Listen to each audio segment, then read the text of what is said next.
ദൈവ തിരുനാമത്തിന് മഹത്വമുണ്ടാവട്ടെ. Bible reading പ്രോഗ്രാമിൽ സംബന്ധിക്കുന്ന ഏവർക്കും കർത്തൃനാമത്തിൽ സ്നേഹവന്ദനം അറിയിക്കട്ടെ. ഉൽപ്പത്തി പുസ്തകം 38 അധ്യായം നമ്മളിന്ന് വായിക്കുന്നു. 37 അധ്യായത്തിൽ യാക്കോബിൻ്റെ 12 മക്കളിൽ 11-ാമനായ ജോസഫിൻ്റെ ചരിത്രമാണ് നമ്മൾ വായിച്ചു വന്നത്. അതിൽ നിന്ന് വ്യത്യസ്തമായി യാക്കോബിൻ്റെ ആദ്യ ഭാര്യയായ ലേയിൽ തനിക്ക് ലഭിച്ച തൻ്റെ 4-ാമത്തെ മകൻ യഹൂദായുടെ ചരിത്രമാണ് 38 അധ്യായത്തിൽ നമ്മൾ വായിക്കുന്നത്. ഈ യഹൂദായിക്ക് അദ്ദേഹം മറ്റ് സഹോദരന്മാരിൽ നിന്ന് വേർപെട്ടു പോയി മറ്റൊരു സ്ഥലത്തിന് ഒരു കനാൻകാരൻ്റെ മകളെ ഭാര്യയായി സ്വീകരിച്ചു. അവളിൽ നിന്ന് 3 ആൺമക്കൾ അദ്ദേഹത്തിന് ജനിക്കുന്നു. ഏർ എന്നും ഓനാൻ എന്നും ഷേല എന്നും പേരുള്ള 3 മക്കൾ. അതിൽ തൻ്റെ മൂത്തപുത്രനായ ഏറിന് പ്രായപൂർത്തിയായപ്പോൾ അദ്ദേഹം താമാർ എന്ന് പറയുന്ന ഒരു പെൺകുട്ടിയെ കൊണ്ട് അവനെ വിവാഹം കഴിപ്പിച്ചു. എന്നാൽ ഈ ഏറെന്ന് പറയുന്ന തൻ്റെ മകൻ ദുഷ്പ്രവൃത്തിക്കാരനും ഹീനനുമായൊരു മനുഷ്യനായിരുന്നു. അതുകൊണ്ട് ദൈവം അവനെ പെട്ടെന്ന് ഭൂമിയിൽ നിന്ന് വിളിച്ചു എന്ന് നമ്മൾ വായിക്കുന്നു. അവൻ്റെ ഭാര്യ താമാറിൽ അവനിൽ നിന്ന് മക്കളെ ജനിപ്പിക്കുന്നതിന് മുൻപാണ് ഈ ഏറിൻ്റെ മരണം സംഭവിക്കുന്നത്. അപ്പോൾ അക്കാലത്തെ നീതി അനുസരിച്ച് മക്കളില്ലാതെ ഒരുവൻ മരിച്ചാൽ അത് ശാപമാണെന്നും ഒരുവൻ മക്കളില്ലാതെ മരിച്ചാൽ അവൻ്റെ സഹോദരൻ മരിച്ചവൻ്റെ ഭാര്യയിൽ മക്കളെ ജനിപ്പിക്കണമെന്നുമുള്ള ലിവറേറ്റ് മാരേജ് അഥവാ ദേവരധർമ്മം അവിടെ നിലനിന്നിരുന്നു. അപ്പോൾ യഹൂദ തൻ്റെ 2-ാമത്തെ മകനായ ഓനാനോട് പറഞ്ഞു, നിന്റെ സഹോദരൻ മക്കളില്ലാതെ മരിച്ചു, അതുകൊണ്ട് നീ അവൻ്റെ ഭാര്യയായ താമാറിൽ മരിച്ചവന് വേണ്ടി സന്താനങ്ങളെ ജനിപ്പിക്കണം. ഓനാൻ അത് താല്പര്യമില്ലായിരുന്നു. കാരണം സഹോദരൻ്റെ ഭാര്യയിൽ മക്കളെ ജനിപ്പിച്ചാൽ സഹോദരൻ്റെ മക്കളായിട്ടാണ് അവർ അറിയപ്പെടുക.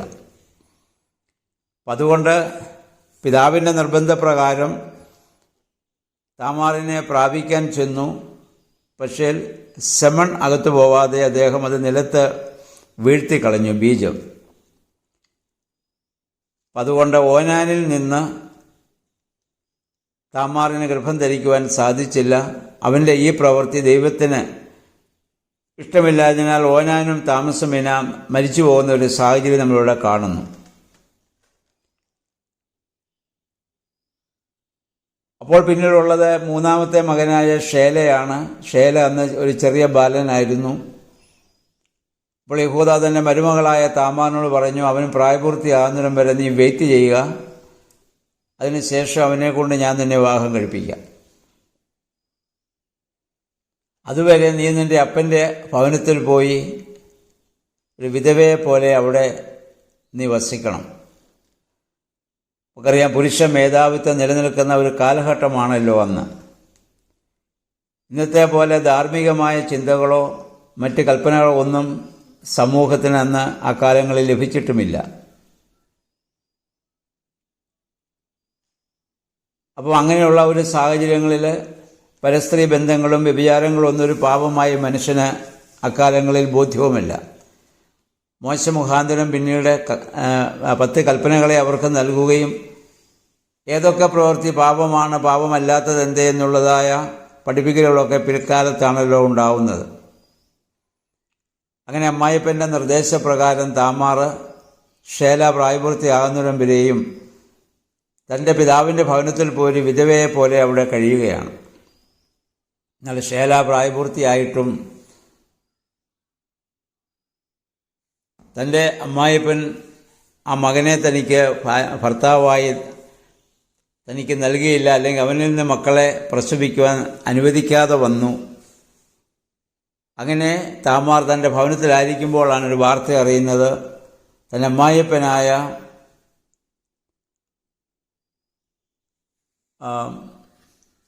അദ്ദേഹം ആടുകളുടെ രോമം കത്തിരിക്കാൻ വേണ്ടി തിമ്ന എന്ന് പറയുന്ന ഒരു സ്ഥലത്തേക്ക് പോകുന്നു, യഹൂദ പോകുന്നതായിട്ട് അവൾ അറിഞ്ഞു.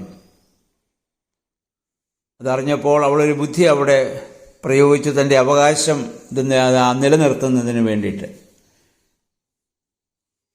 ദിവസങ്ങൾ നീണ്ടു നിൽക്കുന്ന യാത്രയായിരിക്കാം അത്. ആ യാത്രയിൽ അവളൊരു വഴിയരികിൽ ഒരു വ്യഭിചാരിണിയുടെ വേഷം ധരിച്ച് അവിടെ പോയിരുന്നു, മുഖം മൂടി. അക്കാലത്തെ വസ്ത്രധാരണ രീതി അങ്ങനെയായിരിക്കാം. വ്യഭിചാരിണികളായ സ്ത്രീകൾ അപ്രകാരം അവർ ഉപജീവനം കഴിഞ്ഞിരുന്നിരിക്കാം. ഇപ്പോൾ യഹൂദ പോയ വഴിക്ക് ഈ പെൺകുട്ടികളുടെ ഈ പറഞ്ഞ താമാറിൻ്റെ അടുത്ത് ചെല്ലുന്നു, തൻ്റെ മരുമകളാണെന്നറിയാതെ അവളെ പ്രാപിച്ചു. അതിനുശേഷം അതിനവർക്ക് പ്രതിഫലം കൊടുക്കുകയുണ്ട്.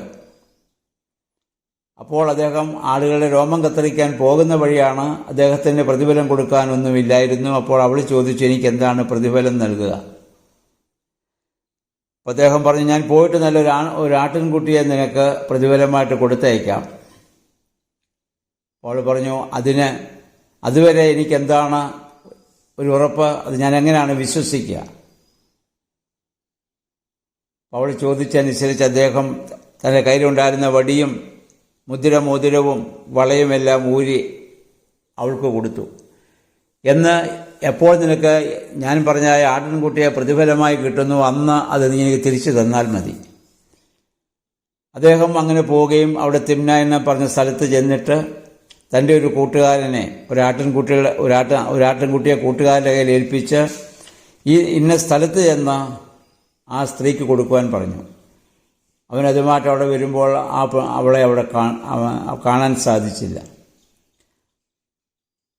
അപ്പോൾ യഹൂദയുടെ സ്നേഹിതൻ അവിടെ ആളുകളോട് ചോദിച്ചപ്പോൾ പറഞ്ഞു, അങ്ങനെ ഒരു സ്ത്രീ ഇവിടെ ഉള്ളതായിട്ട് ഞങ്ങൾക്ക് അറിഞ്ഞുകൂടാ. കാരണം അങ്ങനെ സ്ഥിരമായി അതൊരു തൊഴിലാക്കി ജീവിക്കുന്ന സ്ത്രീകളുണ്ട്.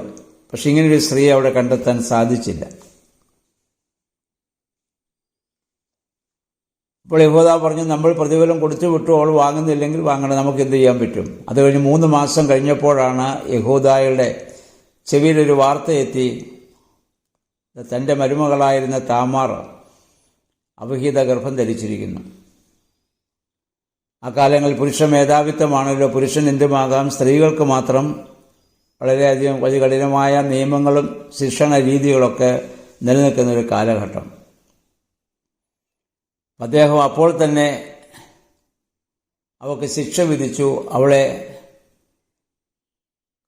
ചുട്ടുകൊന്നു കളയണം. കാരണം തൻ്റെ ഭവനത്തിന് നാണക്കേടുണ്ടാകത്തക്കവണ്ണം അവൾ പ്രവർത്തിച്ചു. പക്ഷെ താൻ ചെയ്തതായ നീതികേടെന്തെന്ന് അദ്ദേഹം ഓർക്കുന്നില്ല. തൻ്റെ മകൻ ഷേലായെ കൊടുക്കാമെന്ന് പറഞ്ഞിട്ട് അദ്ദേഹം ആ വാക്കുമാറി. അപ്പോൾ അവളുടെ അവകാശം ലഭിക്കുന്നതിന് വേണ്ടിയിട്ടാണ് താമാർ അപ്രകാരം ഒരു കാര്യം ചെയ്തത്. ഓരോരുത്തർക്കും ലഭിക്കേണ്ട നീതി ലഭിക്കാതെ വരുമ്പോൾ മറ്റു മാർഗങ്ങളിലൂടെ ആ നീതി ലഭിക്കാനുള്ള മാർഗം അവർ ചെയ്യുകയും ചെയ്യും. അതാണിപ്പോൾ ഇവിടെ സംഭവിച്ചത്. അപ്പോൾ അതിനുവേണ്ടി അവളുടെ മേലുള്ള ശിക്ഷ നടപ്പാക്കാൻ വേണ്ടി ആളുകൾ അവിടെ ഭവനത്തിൽ ചെന്നപ്പോൾ യഹൂദായിൽ നിന്ന് താൻ നേരത്തെ സ്വീകരിച്ചതായ 3 സാധനങ്ങൾ, വടിയും മോതിരവും ആ വളയും അവൾ കാണിച്ചിട്ട് പറഞ്ഞു, ഇതിൻ്റെ അവകാശിയാണ്, അദ്ദേഹത്തിൽ നിന്നാണ് ഞാൻ ഗർഭം ധരിച്ചിരിക്കുന്നത്. അത് തിരിച്ച് യഹൂദയുടെ കയ്യിൽ വന്നപ്പോൾ യഹൂദ ഞെട്ടിപ്പോയി. അദ്ദേഹത്തിന് കുറ്റബോധവും തോന്നി. കാരണം ഞാൻ ചെയ്ത തെറ്റാണിത്. അതുകൊണ്ട് അവളെ ശിക്ഷിക്കാതെ അവിടെ നിന്ന് മാറുകയാണ്. ആ ബന്ധത്തിൽ അവൾക്കുണ്ടായത് 2 ഇരട്ടക്കുട്ടികളാണ്. അവരുടെ പേരുകൾ നമ്മളിവിടെ വായിക്കുന്നുണ്ടല്ലോ. പേറസ് എന്നും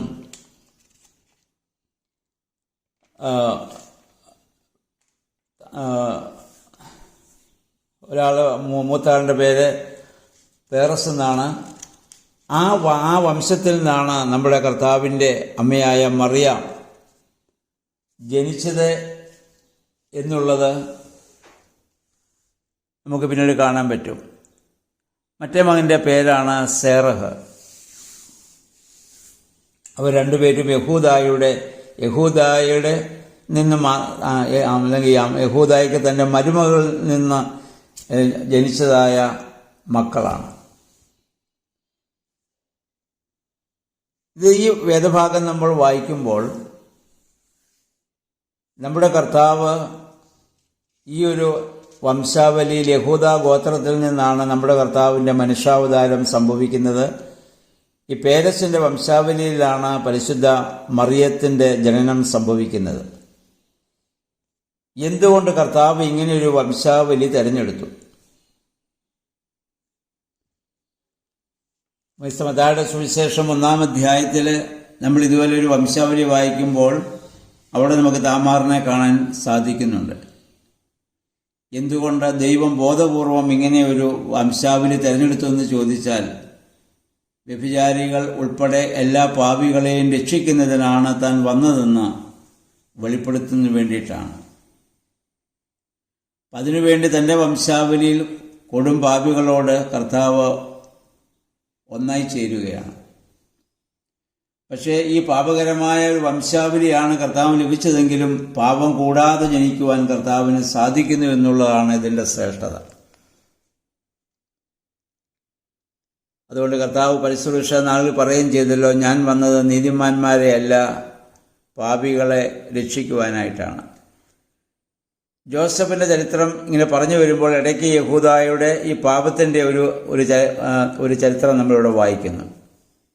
ഇനി നമ്മൾ അടുത്ത അധ്യായത്തിൽ 38-ാം അധ്യായത്തിൽ വായിക്കാൻ പോകുന്നത് ഇതുപോലെ വ്യഭിചാരം എന്ന പാപം ചെയ്യാനുള്ള അവസരം ലഭിച്ചിട്ടും അത് ചെയ്യാത്ത നീതിമാനായ ജോസഫിനെ കുറിച്ചാണ്. അപ്പോൾ ഈ ഒരുത്ത സംഭവത്തിൽ യഹൂദ പിന്നെ എത്രമാത്രം മാനസികമായ സമ്മർദ്ദം അനുഭവിക്കേണ്ടി വന്നുവെന്ന് നമുക്കറിയാം. ദാവീദിൻ്റെ ജീവിതത്തിലും ദൈവത്താൽ വിളിക്കപ്പെട്ടവനും തിരഞ്ഞെടുക്കപ്പെട്ടവനും രാജാവായി മാറ്റപ്പെട്ടവനും ഒക്കെ ആണെങ്കിലും ഒരു ദുർബല നിമിഷത്തിൽ അദ്ദേഹത്തിനും പാപം ചെയ്യേണ്ടി വന്നു. അതിൻ്റെ തിക്താനുഭവം ഒരുപാട് അദ്ദേഹം പിന്നീട് അനുഭവിക്കേണ്ടി വന്നതായും പശ്ചാത്തപിച്ചതായും നമ്മൾ കാണുന്നുണ്ട്. ഇതിൽ നിന്ന് നമ്മൾ മനസ്സിലാക്കേണ്ടത് പാപം ചെയ്യാൻ അവസരമുണ്ടായാലും അതിനോട് അനുരക്തപ്പെടാതെ പാപത്തെ ഒഴിവാക്കി ജീവിക്കുവാൻ നമുക്ക് സാധിക്കണമെന്നുള്ളതാണ്. അപ്പോൾ ആയതുകൊണ്ട് ഈ 38-ാം അധ്യായം അത് നമുക്കൊരു മുന്നറിയിപ്പായിട്ടിരിക്കട്ടെ. എന്തുകൊണ്ട് താമാർ ഇപ്രകാരം ചെയ്തു? അവൾക്ക് ലഭിക്കേണ്ട അവകാശം ലഭിക്കാതെ വന്നതുകൊണ്ടാണ് അപ്രകാരം ചെയ്യേണ്ടി വന്നത്. അവളോട് അമ്മായിപ്പൻ കാണിച്ചത് അന്നത്തെ നിയമപ്രകാരം, സാമൂഹ്യ വ്യവസ്ഥപ്രകാരം അനീതിയാണ് അവളോട് കാണിച്ചത്. അതുകൊണ്ട് അവളുടെ അവകാശം ലഭിക്കാൻ വേണ്ടിയാണ് താമാർ ഇപ്രകാരം ഒരു പ്രവൃത്തി ചെയ്യേണ്ടി വന്നത്. നമ്മൾ ഓരോരുത്തർക്കും ലഭിക്കേണ്ടതായ അവകാശം അതാത് സമയത്ത് നൽകുവാൻ നമ്മൾ ബാധ്യസ്ഥരാണ്. അവന് ലഭിക്കേണ്ട അവകാശം അവന് ലഭിക്കുന്നതാണ് നീതി എന്ന് പറയുന്നത്. ഇവിടെ യഹൂദയുടെ ഭാഗത്തു നിന്ന് നീതികേടുണ്ടായപ്പോഴാണ് താമാർ ഇപ്രകാരം ഒരു പ്രവൃത്തി ചെയ്യേണ്ടി വന്നത്. അപ്പോൾ നമ്മുടെ ജീവിതത്തിൽ അങ്ങനെ സംഭവിക്കാതെ നീതി ലഭിക്കേണ്ടവർക്ക് നീതി നൽകുവാൻ തക്കവണ്ണം നമുക്കിടയാകണം. ദൈവത്തിൻ്റെ പരിശുദ്ധാത്മാവ് നമ്മൾ വസിക്കുമ്പോൾ മാത്രമേ നീതി നൽകുവാനും പാപം ചെയ്യാൻ അവസരമുണ്ടായാലും പാപം ചെയ്യാതെ ജോസഫിനെ പോലെ നീതിമാന്മാരും നീതിമതികളായി ജീവിക്കാനും നമുക്ക് സാധിക്കുകയുള്ളൂ. അതിന് ദൈവമേ, പരിശുദ്ധാത്മാവേ, ഞങ്ങളെ ശക്തീകരിക്കണമെന്ന് നമുക്ക് പ്രാർത്ഥിക്കാം. ദൈവം അതിന് നമ്മെ സഹായിക്കട്ടെ.